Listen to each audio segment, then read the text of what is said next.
शाह खबर साहब, आपसे पूछूंगा, लाइव दिखाना और केस की नोयत दोनों के ऊपर आपसे कमेंट चाहूँगा। देखिए, कल से जब से चीफ जस्टिस ऑफ पाकिस्तान ने हलफ लिया, एक पॉजिटिव वाइब्स जो हमें नज़र आई बिल्कुल।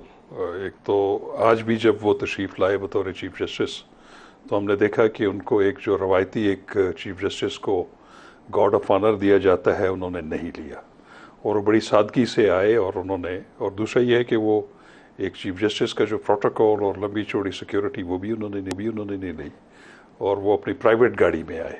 ये भी एक, मैं समझता हूँ, बहुत पॉजिटिव वाइब है।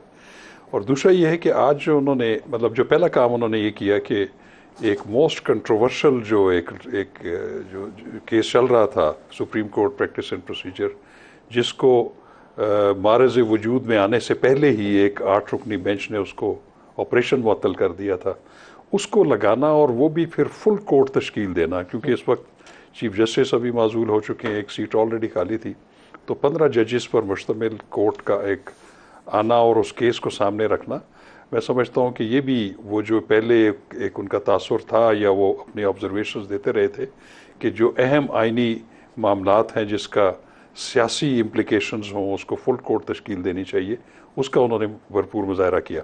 और बहुत अरसे के बाद आज सुप्रीम कोर्ट ऑफ पाकिस्तान में एक यूनिटी जो है वो नज़र आई, जो कि पहले आपने देखा है कि जितने भी कंट्रोवर्शियल आइनी मामलात थे उसमें मखसूस किस्म के जज साहिबान होते थे और उस पर हमेशा तनकीद होती थी। और उसमें जो हमेशा साइब राय रही है वकला की भी, पाकिस्तान बार कौंसिल की भी, वो ये रही है कि जितने भी आइनी मामलात जिसका सियासत से ताल्लुक़ हो, उसमें फुल कोर्ट तश्कील ज़रूर देनी चाहिए, क्योंकि उसमें बेशक अगर मुनकसिम जजमेंट भी हो तो कम अज़ कम एक कलेक्टिव विस्डम सामने आ जाए, किसी को एतराज़ नहीं होता। तो मैं समझता हूँ कि ये उन्होंने एक बड़ा अच्छा एक तासुर दिया। और उसकी जो लाइव टेलीकास्ट थी वो भी अनप्रेसिडेंटेड थी। मैं समझता हूँ कि उससे भी एक अच्छा ये हुआ कि कम अज़ कम एक अहम नौयत का मुकदमा जो है वो अवाम के सामने जो है वो पेश किया गया। लेकिन एक मैं उस पर जो है मेरे तहफ़्फ़ुज़ात हैं और रहेंगे, और मैं कहता हूँ अगर वो PRO of the supreme court अगर इसको देख रहे हैं तो वो ज़रूर कन्वे करें, क्योंकि बेसिक मकसद था लोगों को दिखाना कि समात क्या होती है और क्या उसकी ट्रांसपेरेंसी है।